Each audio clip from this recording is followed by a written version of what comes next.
Alright guys, this is a quick run of the Runcam Mini Split 2.1 firmware, mostly just so I can upload this to YouTube and see how the sharpness effect, whether or not it gets along with the algorithms and stuff. Looking at my screen here, it's definitely much improved.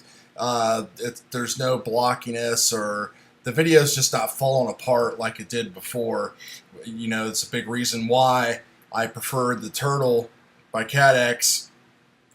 I still do prefer the Turtle. I'm going to play with this some more. These settings are pretty close. I just might need to take my brightness maybe down one more notch or contrast, but then the light handling capabilities will get a little bit more messed up as well. The other thing is, like, my edges are really blurry. I noticed that sometimes. You can see, and I don't know if that's coming from the props or what, but you can just see kind of like this halo around things. And you know, the lens is clean and everything, so not sure what's going on with that.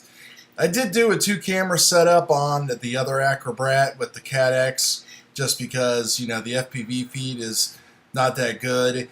I thought the feed would be better here with the Runcam with the firmware, but it's not. So it's an improvement. Hopefully, you know, you guys can check it out, see what you think, see if it's worth testing out. But if you have a Turtle, don't worry about buying a split.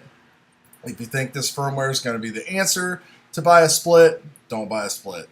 Talk to you guys later.